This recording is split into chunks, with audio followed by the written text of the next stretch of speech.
नमामीशमीशाननिर्वाणरूपम् विभुं व्यापकं ब्रह्मवेदस्वरूपम् निजं निर्गुणं निर्विकल्पं निरीहम् चिदाकाशमाकाशवासं भजेऽहम्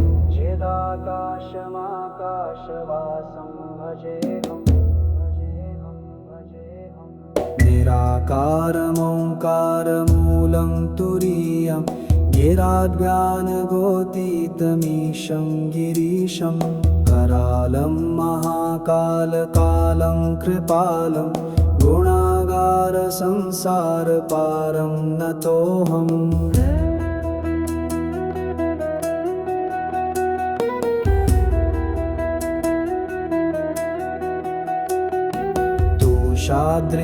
तुषाद्रिसङ्काशगौरं गभीरं मनोभूतकोटिप्रभाश्रीशरीरं स्फुरन्मौलिकल्लोलिनी चारुगङ्गा लसद्भालबालेन्दुकण्ठे भुजङ्गा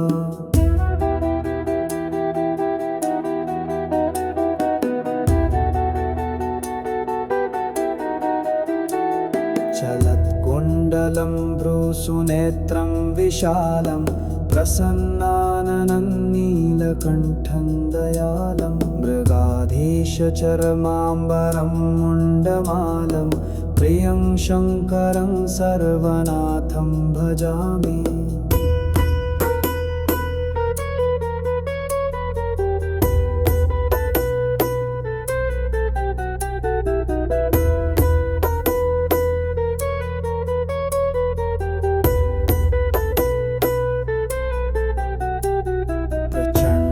प्रकृष्टं प्रगल्भं परेशम् अखण्डम् अजं भानुकोटिप्रकाशं त्रःशूलनिर्मूलनं शूलपाणिं भजेऽहं भवानीपतिं भावगम्यम्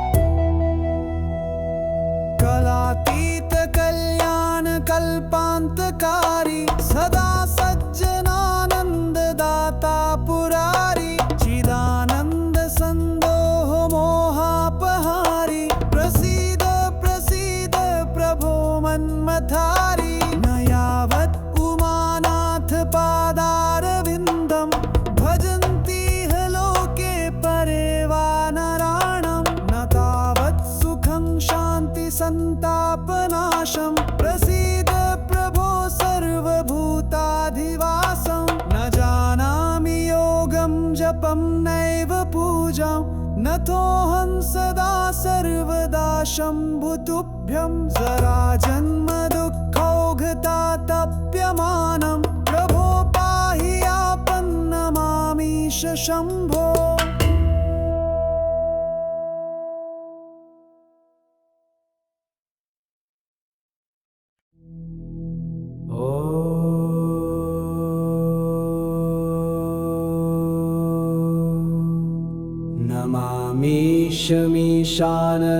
नमामीशमीशाननिर्वाणरूपम्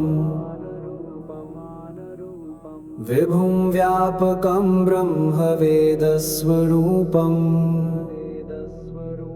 निजं निर्गुणं निर्विकल्पं निरीहम् चिदाकाशमाकाशवासं भजेऽहम्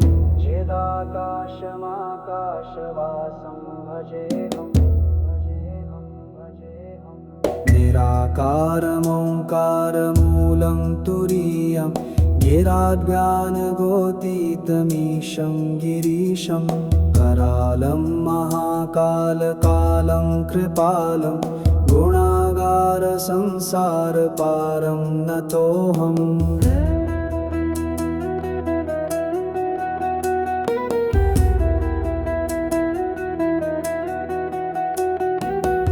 तुषाद्रिसङ्काशगौरं गभीरं मनोभूतकोटिप्रभाश्रीशरीरं स्फुरन्मौलिकल्लोलिनी चारुगङ्गा लसद्भालबालेन्दुकण्ठे भुजङ्गा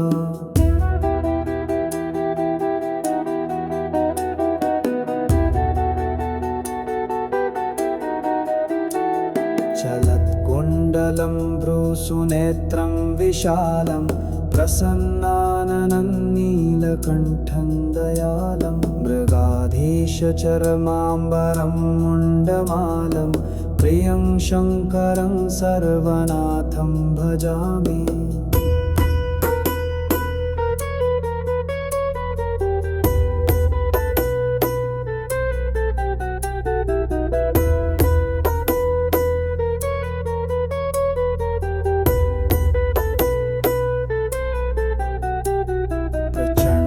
प्रकृष्टं प्रगल्भं परेशम् अखण्डम् अजं भानुकोटिप्रकाशं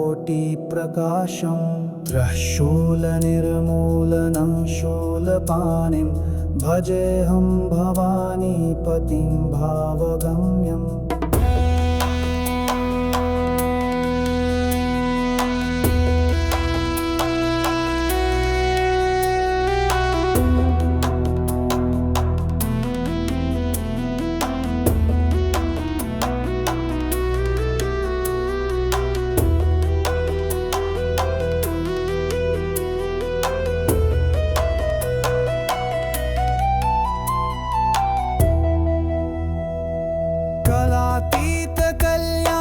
कल्पान्तकारी सदा सज्जनानन्ददाता पुरारी चिदानन्द सन्दोह मोहापहारी प्रसीद प्रसीद प्रभो मन्मथारी न यावत् उमानाथ पादारविन्दं भजन्तीह लोके परे वा नराणां न तावत् सुखं शान्ति सन्तापनाशम् प्रसीद प्रभो सर्वभूताधिवासं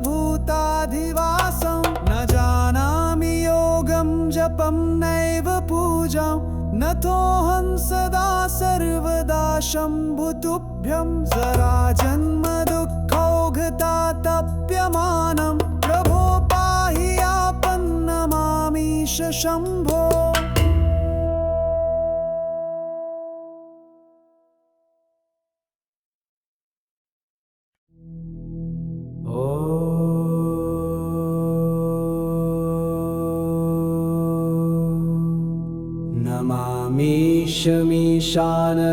नमामीशमीशाननिर्वाणरूपम् विभुं व्यापकं ब्रह्मवेदस्वरूपम् निजं निर्गुणं निर्विकल्पं निरीहम् चिदाकाशमाकाशवासं भजेऽहम् चिदाकाशमाकाशवासं भजेऽहम् निराकारमोङ्कारमूलं तुरीयं गिराज्ञानगोतीतमीशं गिरीशं करालं महाकालकालं कृपालं गुणागारसंसारपारं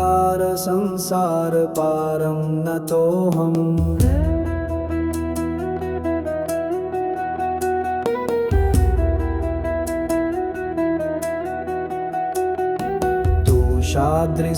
तुषाद्रिसङ्काशगौरं गभीरं मनोभूतकोटिप्रभाश्रीशरीरं स्फुरन्मौलिकल्लोलिनी चारुगङ्गा लसद्भालबालेन्दुकण्ठे भुजङ्गा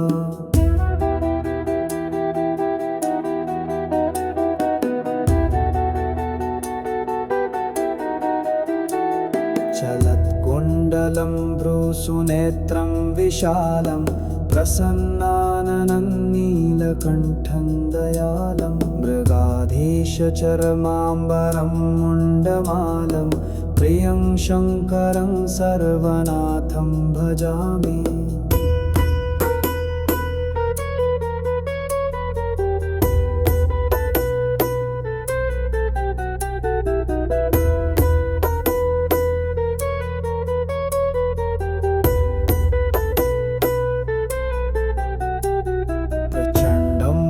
प्रकृष्टं प्रगल्भं परेशम् अखण्डम् अजं भानुकोटिप्रकाशं त्रःशूलनिर्मूलनं शूलपाणिं भजेऽहं भवानीपतिं भावगम्यम्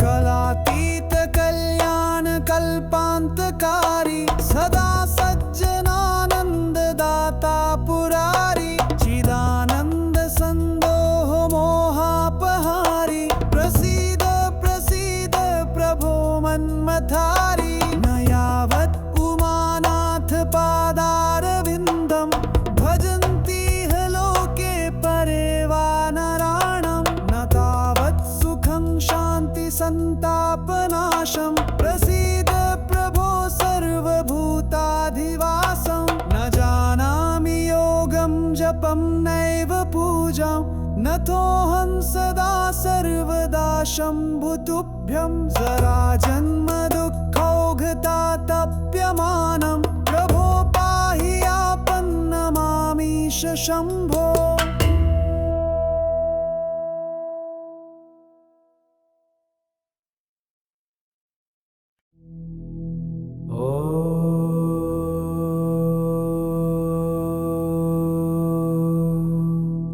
नमामीशमीशाननिर्वाणरूपं विभुं व्यापकं ब्रह्मवेदस्वरूपम् निजं निर्गुणं निर्विकल्पं निरीहम् चिदाकाशमाकाशवासं भजेऽहम् चिदाकाशमाकाशवासं भजेऽहम् निराकारमोङ्कारमूलं तुरीयं गिराज्ञानगोतीतमीशं गिरीशं करालं महाकालकालं कृपालं गुणागारसंसारपारं नतोऽहम्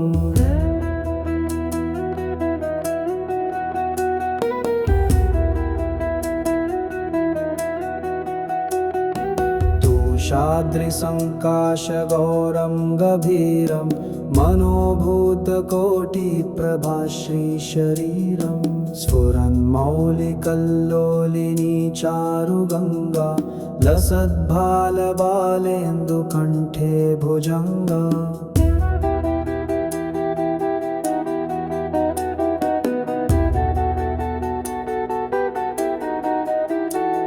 चलत्कुण्डलं भ्रूसुनेत्रं विशालं प्रसन्नाननं नीलकण्ठं दयालं मृगाधीशचर्माम्बरं मुण्डमालं प्रियं शङ्करं सर्वनाथं भजामि।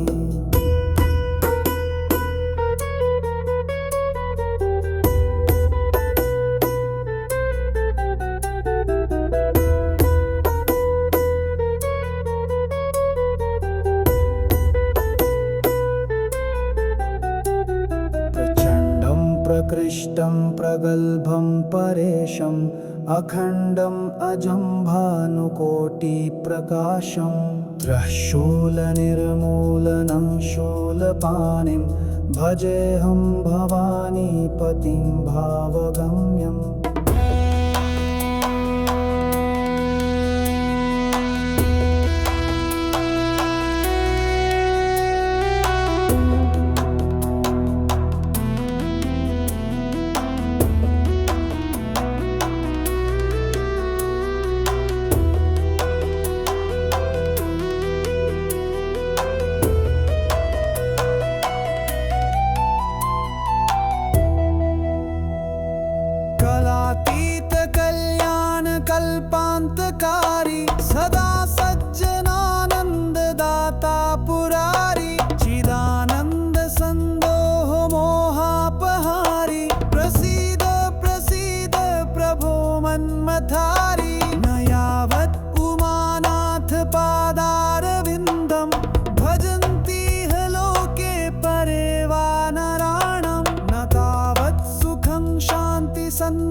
शम्भुतुभ्यं जराजन्म दुःखौघतातप्यमानं प्रभो पाहि आपन्नमामीश शम्भो।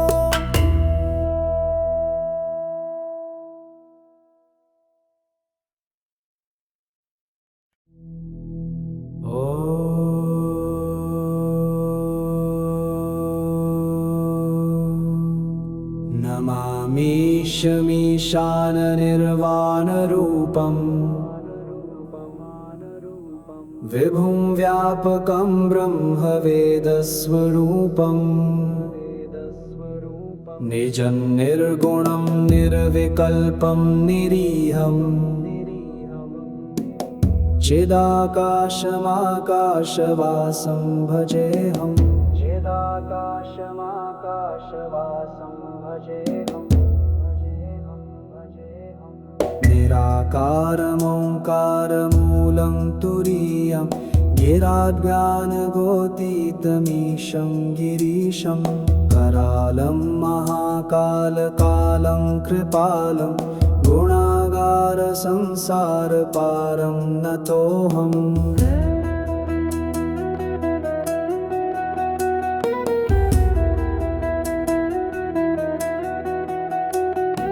तुषाद्रिसङ्काशगौरं गभीरं मनोभूतकोटिप्रभाश्रीशरीरं स्फुरन्मौलिकल्लोलिनी चारुगङ्गा लसद्भालबालेन्दुकण्ठे भुजङ्गा।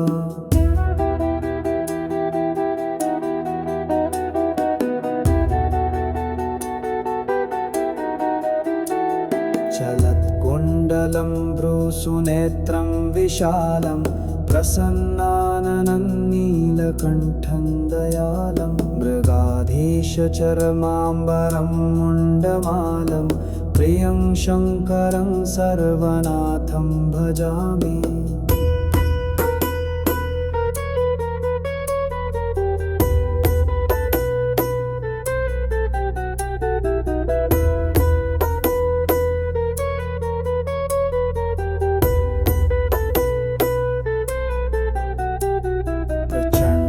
प्रकृष्टं प्रगल्भं परेशम् अखण्डम् अजं भानुकोटिप्रकाशं त्रःशूलनिर्मूलनं शूलपाणिं भजेऽहं भवानीपतिं भावगम्यम्।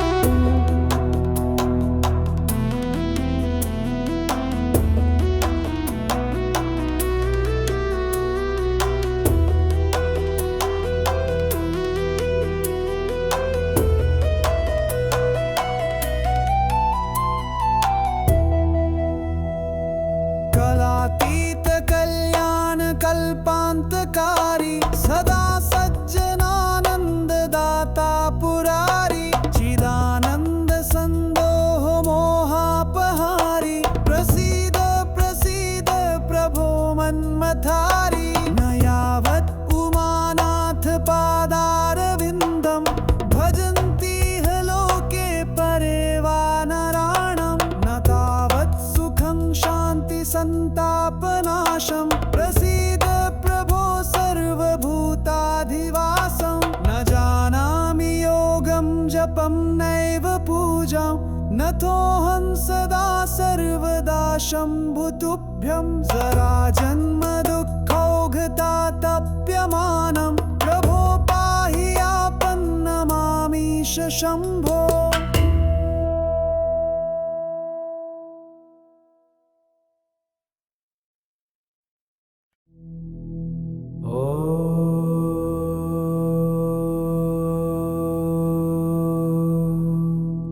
नमामीशमीशाननिर्वाणरूपम् विभुं व्यापकं ब्रह्मवेदस्वरूपम् निजं निर्गुणं निर्विकल्पं निरीहम्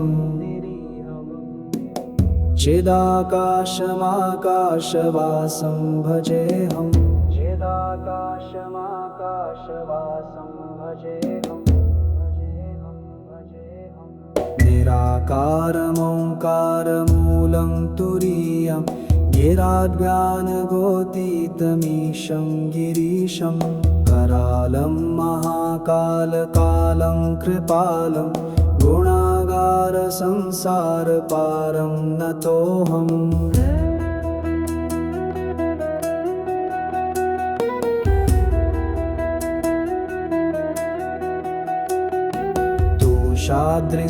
तुषाद्रिसङ्काशगौरं गभीरं मनोभूतकोटिप्रभाश्रीशरीरं स्फुरन्मौलिकल्लोलिनी चारुगङ्गा लसद्भालबालेन्दुकण्ठे भुजङ्गा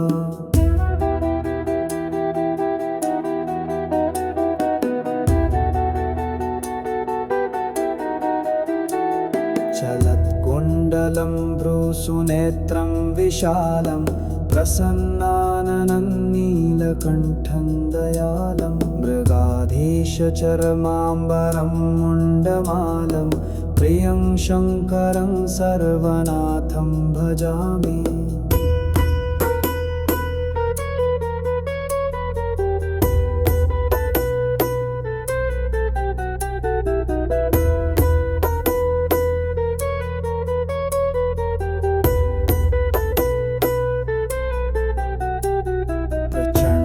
प्रकृष्टं प्रगल्भं परेशम् अखण्डम् अजं भानुकोटिप्रकाशं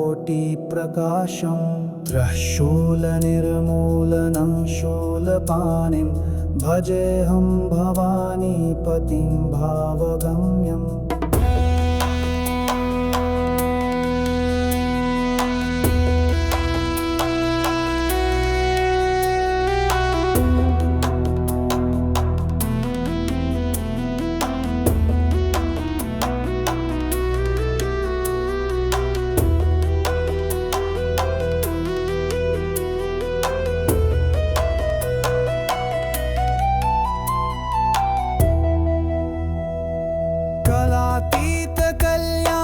कल्पान्तकारी सदा सज्जनानन्ददाता पुरारी चिदानन्द सन्दोह मोहापहारी प्रसीद प्रसीद प्रभो मन्मथारी न यावत् उमानाथ पादारविन्दं भजन्तीह लोके परे वा नराणां न तावत् सुखं शान्ति सन्तापनाशम् प्रसीद प्रभो सर्वभूताधिवासं न जानामि योगं जपं नैव पूजां नतोऽहं सदा सर्वदा शम्भुतुभ्यं जराजन्म दुःखौघतातप्यमानं प्रभो पाहि आपन्नमामीश शम्भो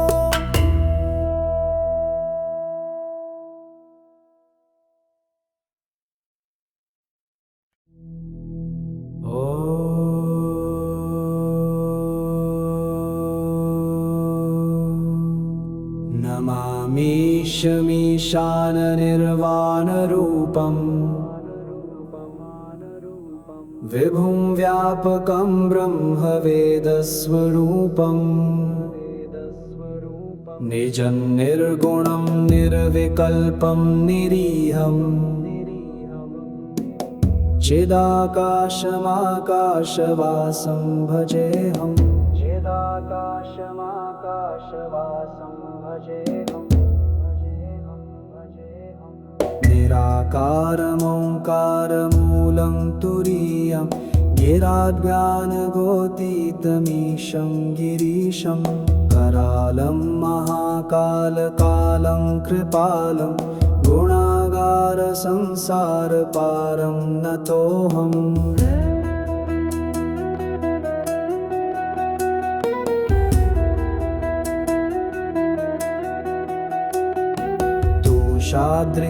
तुषाद्रिसङ्काशगौरं गभीरं मनोभूतकोटिप्रभाश्रीशरीरं स्फुरन्मौलिकल्लोलिनी चारुगङ्गा लसद्भालबालेन्दुकण्ठे भुजङ्गा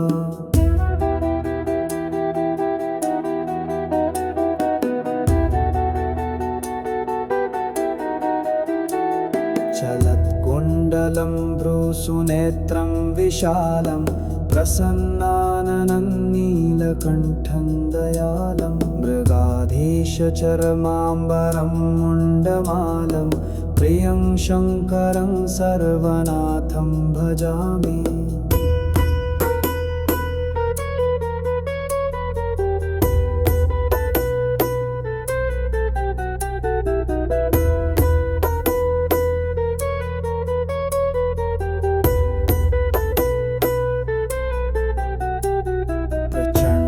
प्रकृष्टं प्रगल्भं परेशम् अखण्डम् अजं भानुकोटिप्रकाशं त्रिशूलनिर्मूलनं शूलपाणिं भजेऽहं भवानीपतिं भावगम्यम्।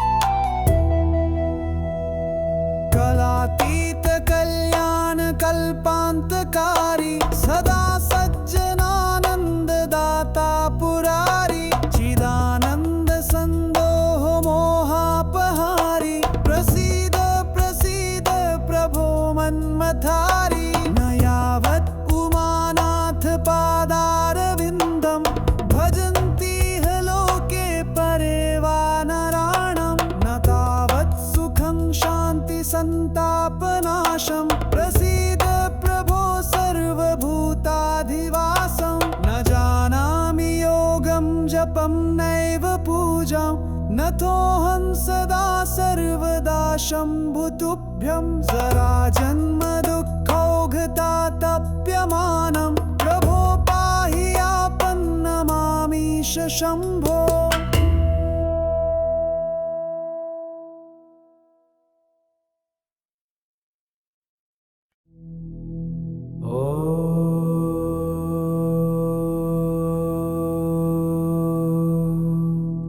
नमामीशमीशाननिर्वाणरूपम्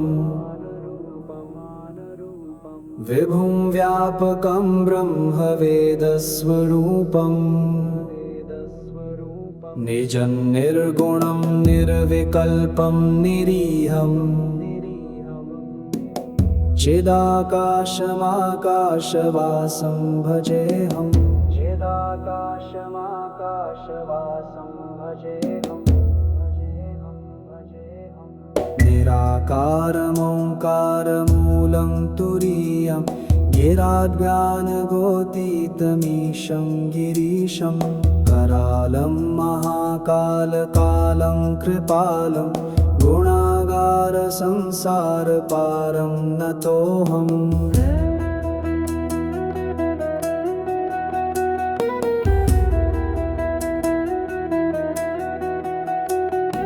तुषाद्रिसङ्काशगौरं गभीरं मनोभूतकोटिप्रभाश्रीशरीरं स्फुरन्मौलिकल्लोलिनी चारुगङ्गा लसद्भालबालेन्दुकण्ठे भुजङ्गा।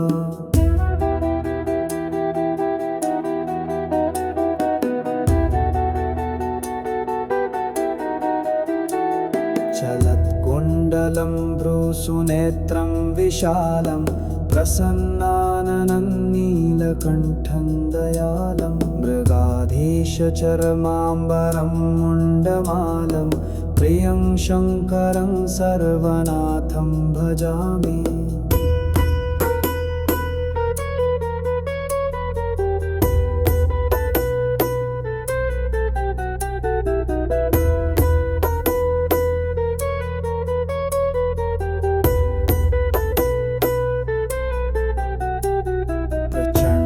प्रकृष्टं प्रगल्भं परेशम् अखण्डम् अजं भानुकोटिप्रकाशं त्रिशूलनिर्मूलनं शूलपाणिं भजेऽहं भवानीपतिं भावगम्यम्।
जपं नैव पूजां नतोऽहं सदा सर्वदा शम्भुतुभ्यं जराजन्म दुःखौघतातप्यमानं प्रभो पाहि आपन्नमामीश शम्भो।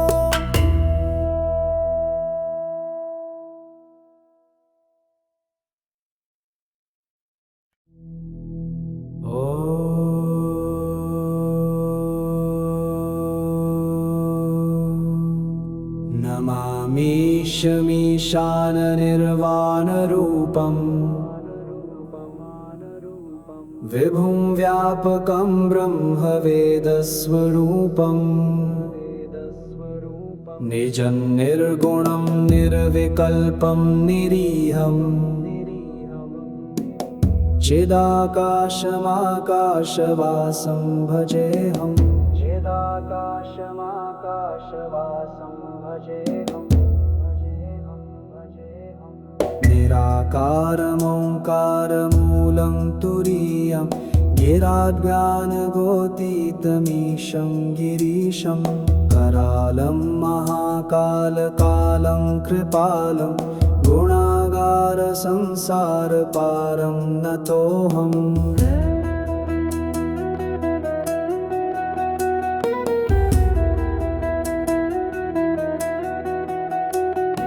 तुषाद्रिसङ्काशगौरं गभीरं मनोभूतकोटिप्रभाश्रीशरीरं स्फुरन्मौलिकल्लोलिनी चारुगङ्गा लसद्भालबालेन्दुकण्ठे भुजङ्गा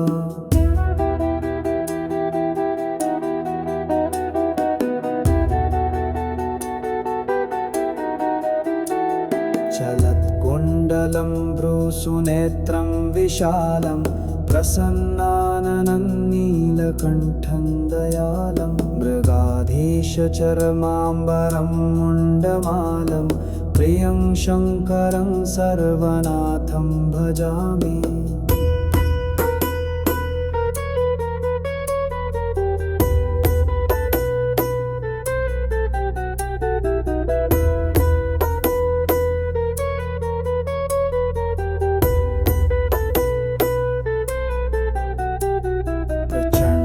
प्रकृष्टं प्रगल्भं परेशम् अखण्डम् अजं भानुकोटिप्रकाशं त्रःशूलनिर्मूलनं शूलपाणिं भजेऽहं भवानीपतिं भावगम्यम्।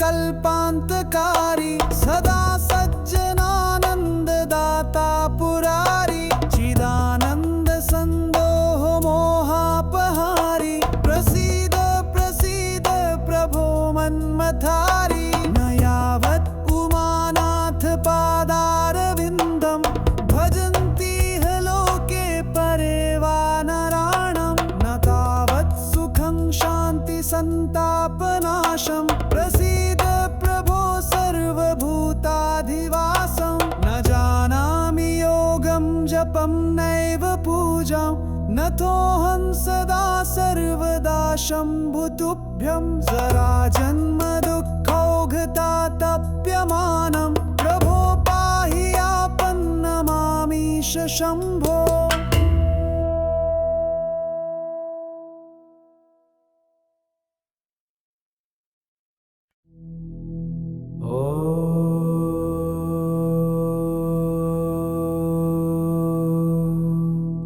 नमामीशमीशाननिर्वाणरूपम्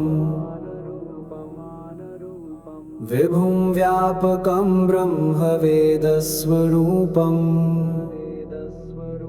निजं निर्गुणं निर्विकल्पं निरीहम् चिदाकाशमाकाशवासं भजेऽहम् चिदाकाशमाकाशवासं भजेऽहम् निराकारमोङ्कारमूलं तुरीयं गिराद्ज्ञानगोतीतमीशं गिरीशं करालं महाकालकालं कृपालं गुणागारसंसारपारं नतोऽहम्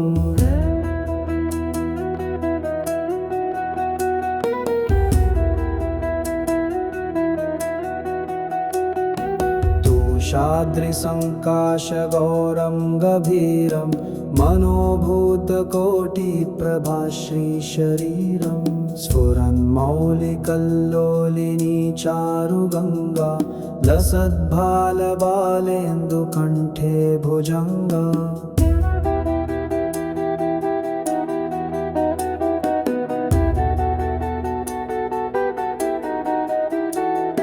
चलत्कुण्डलं भ्रूसुनेत्रं विशालं प्रसन्नाननं नीलकण्ठं दयालं मृगाधीशचर्माम्बरं मुण्डमालं प्रियं शङ्करं सर्वनाथं भजामि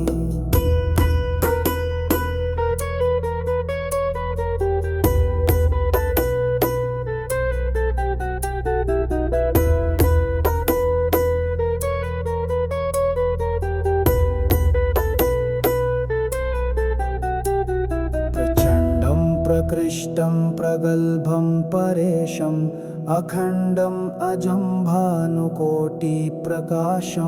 त्रःशूलनिर्मूलनं शूलपाणिं भजेऽहं भवानीपतिं भावगम्यम्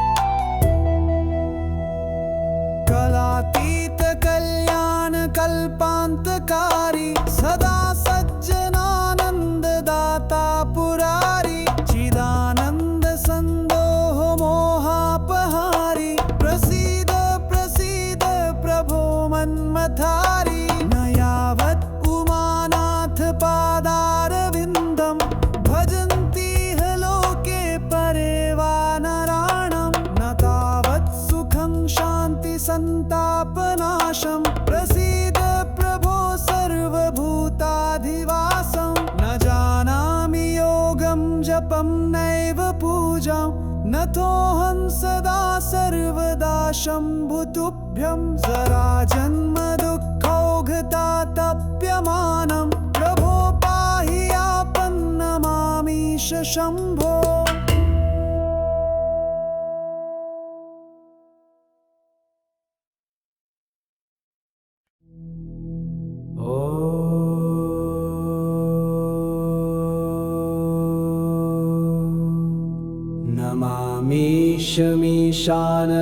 नमामीशमीशाननिर्वाणरूपं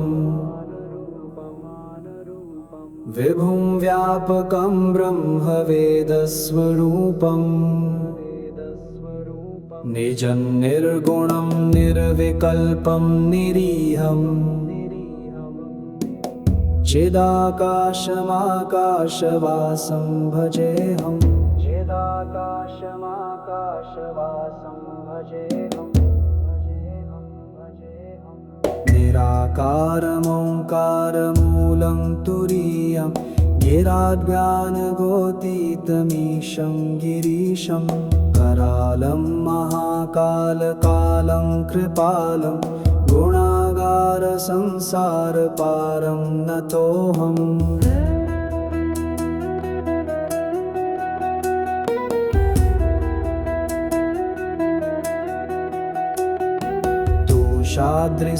तुषाद्रिसङ्काशगौरं गभीरं मनोभूतकोटिप्रभाश्रीशरीरं स्फुरन्मौलिकल्लोलिनी चारुगङ्गा लसद्भालबालेन्दुकण्ठे भुजङ्गा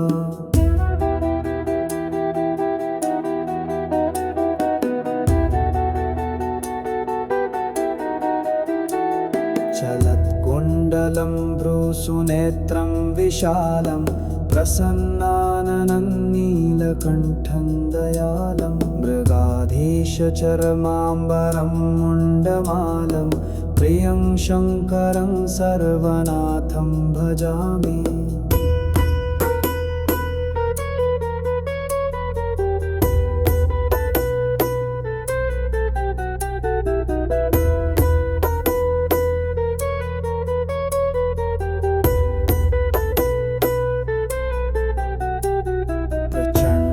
प्रकृष्टं प्रगल्भं परेशम् अखण्डम् अजं भानुकोटिप्रकाशं त्रःशूलनिर्मूलनं शूलपाणिं भजेऽहं भवानीपतिं भावगम्यम्।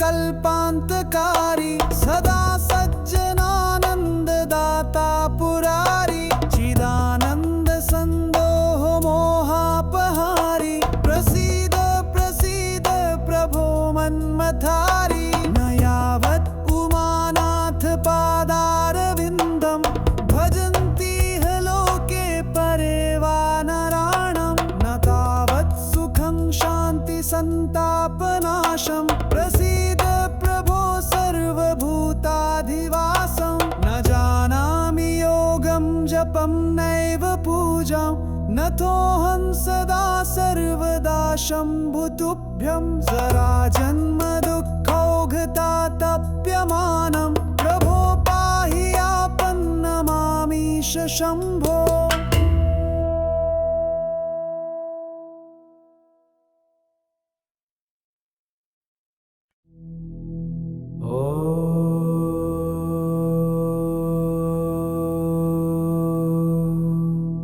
नमामीशमीशाननिर्वाणरूपम् विभुं व्यापकं ब्रह्मवेदस्वरूपम्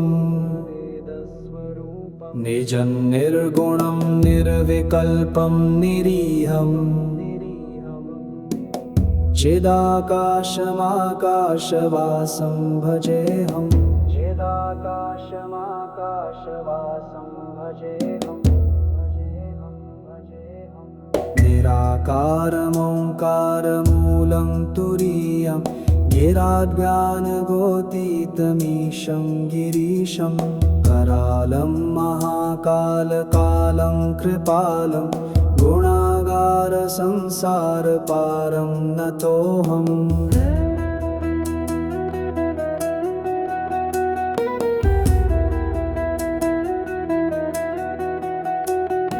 तुषाद्रिसङ्काशगौरं गभीरं मनोभूतकोटिप्रभाश्रीशरीरं स्फुरन्मौलिकल्लोलिनी चारुगङ्गा लसद्भालबालेन्दुकण्ठे भुजङ्गा।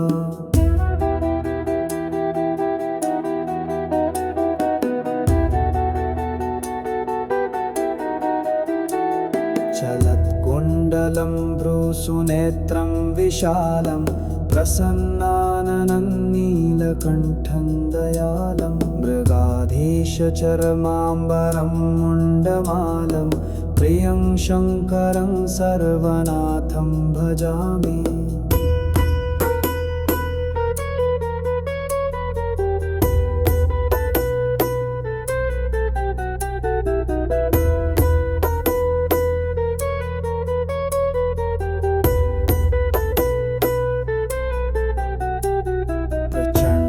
प्रकृष्टं प्रगल्भं परेशम् अखण्डम् अजं भानुकोटिप्रकाशं त्रःशूलनिर्मूलनं शूलपाणिं भजेऽहं भवानीपतिं भावगम्यम्।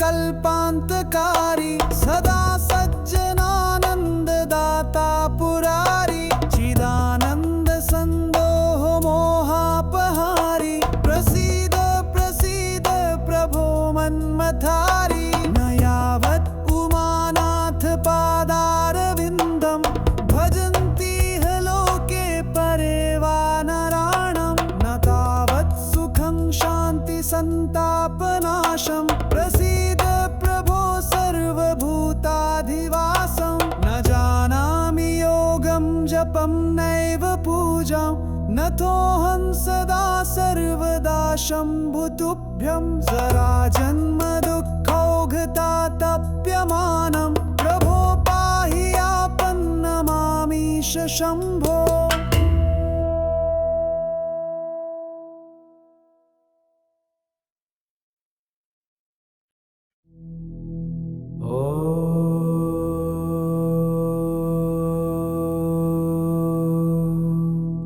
नमामीशमीशाननिर्वाणरूपम् विभुं व्यापकं ब्रह्मवेदस्वरूपम्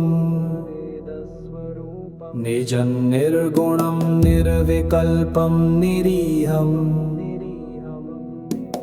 चिदाकाशमाकाशवासं भजेऽहम्। चिदाकाशमाकाशवासं भजेऽहम्।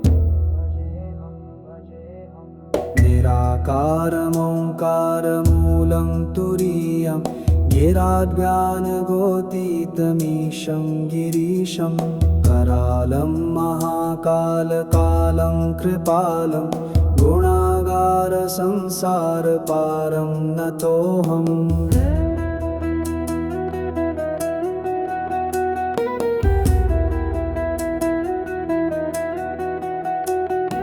तुषाद्रिसङ्काशगौरं गभीरं मनोभूतकोटिप्रभाश्रीशरीरं स्फुरन्मौलिकल्लोलिनी चारुगङ्गा लसद्भालबालेन्दुकण्ठे भुजङ्गा।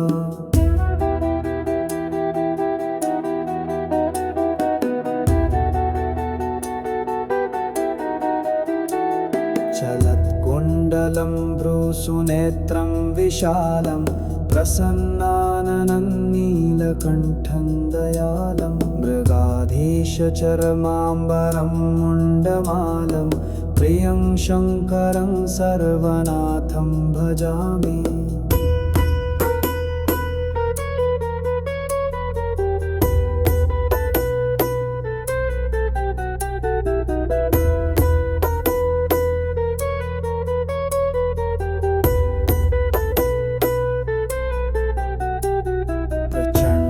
प्रकृष्टं प्रगल्भं परेशम् अखण्डम् अजं भानुकोटिप्रकाशं त्रःशूलनिर्मूलनं शूलपाणिं भजेऽहं भवानीपतिं भावगम्यम्।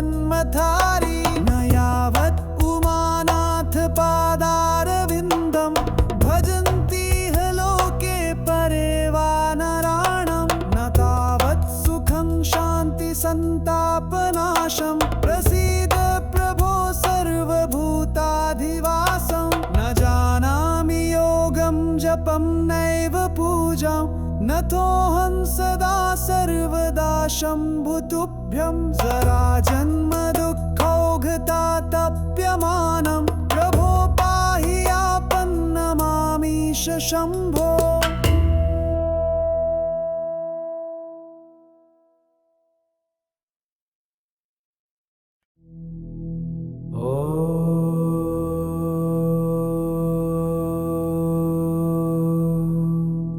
नमामीशमीशाननिर्वाणरूपं विभुं व्यापकं ब्रह्मवेदस्वरूपं निजं निर्गुणं निर्विकल्पं निरीहम् चिदाकाशमाकाशवासं भजेऽहम् चिदाकाशमाकाशवासं भजेऽहम् निराकारमोङ्कारमूलं तुरीयं गिराज्ञानगोतीतमीशं गिरीशं करालं महाकालकालं कृपालं गुणागारसंसारपारं नतोऽहम्।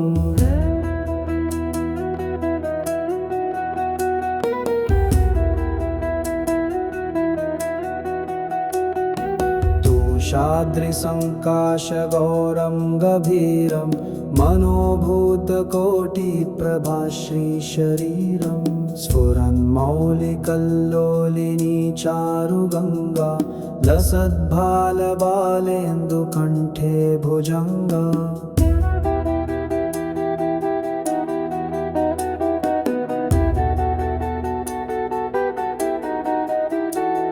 चलत्कुण्डलं भ्रूसुनेत्रं विशालं प्रसन्नाननं नीलकण्ठं दयालं मृगाधीशचर्माम्बरं मुण्डमालं प्रियं शङ्करं सर्वनाथं भजामि।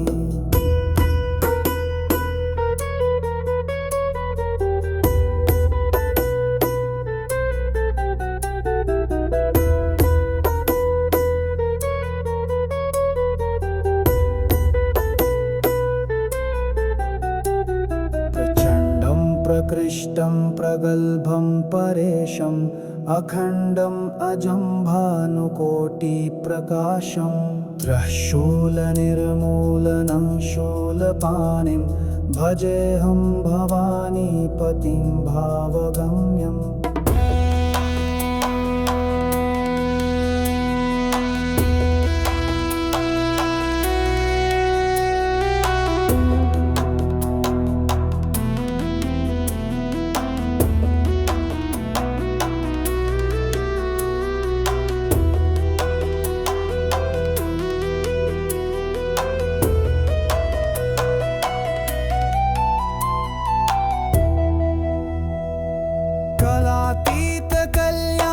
कल्पान्तकारी सदा सज्जनानन्ददाता पुरारी चिदानन्द सन्दोह मोहापहारी प्रसीद प्रसीद प्रभो मन्मथारी न यावत् उमानाथ पादारविन्दं भजन्ति ह लोके परे वा नराणां न तावत् सुखं शान्ति सन्तापनाशं प्रसीद प्रभो सर्वभूताधिवासं न जानामि योगं जपं नैव पूजां नथोऽहं सदा सर्वदा शम्भुतुभ्यं जराजन्म दुःखौघतातप्यमानं प्रभो पाहि आपन्नमामीश शम्भो।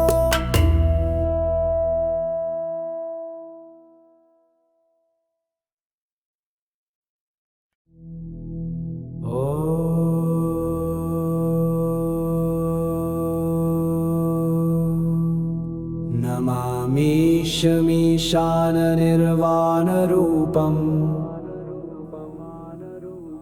विभुं व्यापकं ब्रह्मवेदस्वरूपम्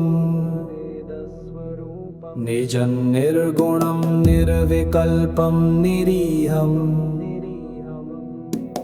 चिदाकाशमाकाशवासं भजेऽहम्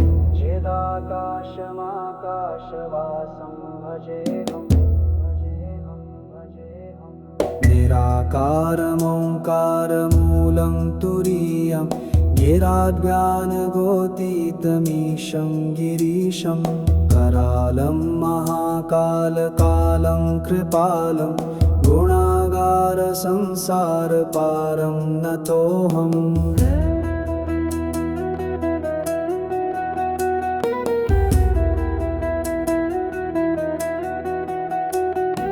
तुषाद्रिसङ्काशगौरं गभीरं मनोभूतकोटिप्रभाश्रीशरीरं स्फुरन्मौलिकल्लोलिनी चारुगङ्गा लसद्भालबालेन्दुकण्ठे भुजङ्गा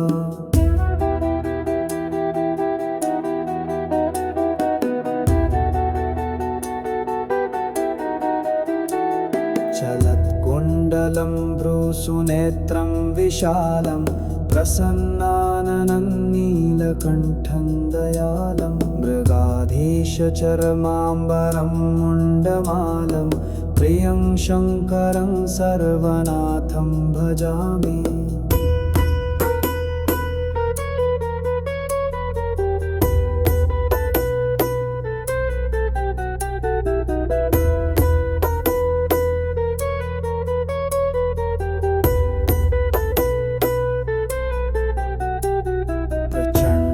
प्रकृष्टं प्रगल्भं परेशम् अखण्डम् अजं भानुकोटिप्रकाशं त्रःशूलनिर्मूलनं शूलपाणिं भजेऽहं भवानीपतिं भावगम्यम्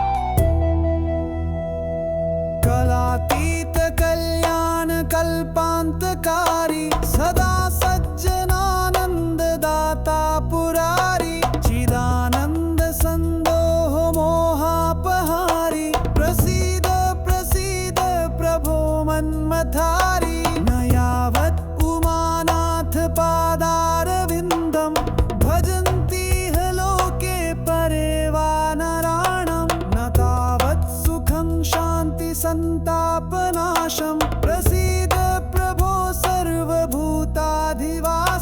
न जानामि योगं जपं नैव पूजां नतोऽहं सदा सर्वदा शम्भुतुभ्यं जराजन्म दुःखौघतातप्यमानं प्रभो पाहि आपन्नमामीश शम्भो।